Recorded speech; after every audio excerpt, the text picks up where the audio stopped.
వచ్చున్నారని తెలిసినప్పుడు సరే కొంత లేడీస్తో సహా పిల్లలతో సహా వచ్చినప్పుడు బాధ అనిపించింది.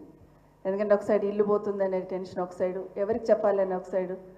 ఖచ్చితంగా భవన్కి వెళ్తే ఇక్కడ మాకు భరోసా దక్కుతుందని ఇంత దూరం వచ్చిన మీకు అందరికీ ఆ భరోసా ఖచ్చితంగా కేసీఆర్ గారి నాయకత్వంలో మీకు ఇవ్వడం జరుగుతుందని మీకు అందరికీ మనవి చేస్తా ఉన్నాను.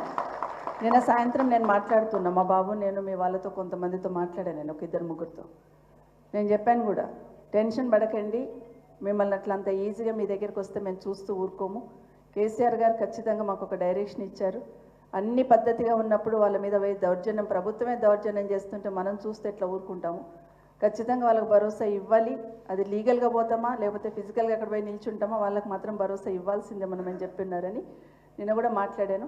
మీరు ఇక్కడికి వచ్చారు, హరీష్ రావు గారు చెప్పినట్టు మేమందరం కూడా ఒకసారి అక్కడికి వస్తాం. ఖచ్చితంగా నాకు ఆ ప్రాంతం అంతా తెలుసు, గల్లీ గల్లీ తెలుసు నాకు ఆ ఏరియా అంతా.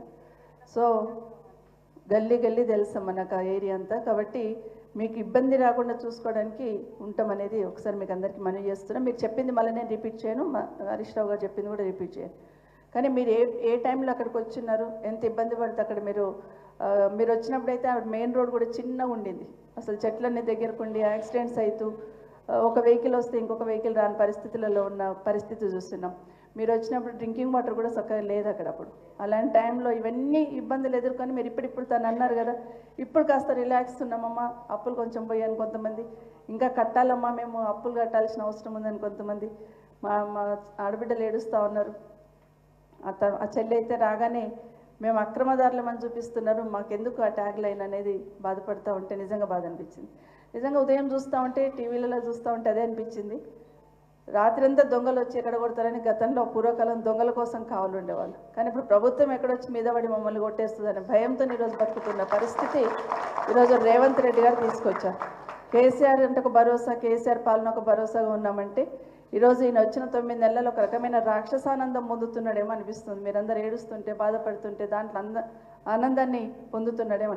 నిజంగానైనా మిమ్మల్ని ఇల్లీగల్గా కట్టున్నారు, బఫర్లో కట్టున్నారని ప్రశ్నిస్తున్న ముఖ్యమంత్రి గారు, మీ ఇల్లే చెరువులో ఉంది, ముందు అది తీసుకొని రండి, వచ్చి వీళ్ళకి సమాధానం చెప్పాలి. ఎందుకంటే మీ కొడంగల్లోనే మీరు చెరువు కుంటలు కట్టి ఉన్నారు, దానికి సమాధానం చెప్పకుండా ఇక్కడ వచ్చి వీళ్ళ మీద పడి మీరు ఇది చేస్తున్నారని మాట్లాడడం కరెక్ట్ కాదు. తప్పకుండా మేము పార్టీ తరఫున మీకు అండగా ఉంటాం.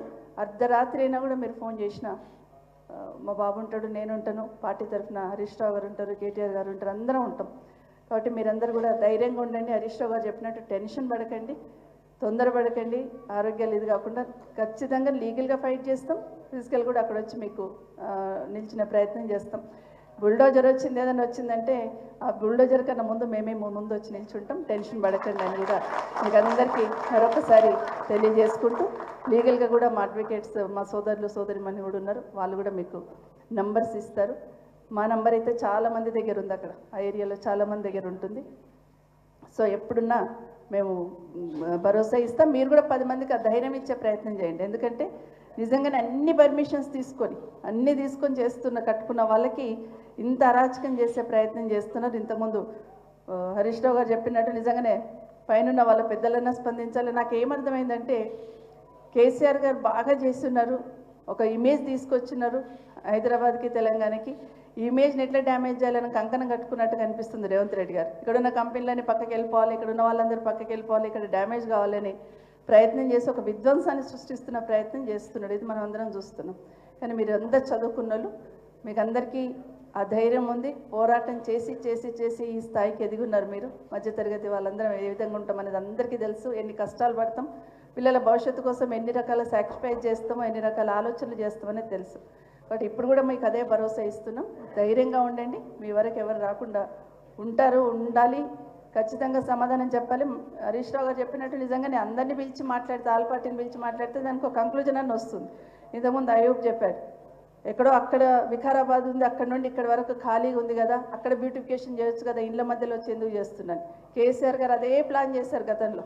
ఎక్కడైతే అవుట్స్కర్ట్స్లో ఉందో, ఇండ్లు లేకుండా ఉందో అక్కడ బ్యూటిఫికేషన్ చేయాలని ప్లాన్ చేస్తున్నారు తప్పిస్తే ఇళ్ళ మధ్యలో వచ్చి మిమ్మల్ని నట్టేట్ల ముంచి కట్టాలనే ఆలోచన లేకుండింది. కానీ ఈయనకేమో ఒక రకమైన రాక్షసానందం పొందుతూ ఉన్నాడు. ఖచ్చితంగా ధైర్యంగా ఉండండి, మీతో బీఆర్ఎస్ పార్టీ ఉంటుందని మీకు అందరికీ మనవి చేస్తున్నాను.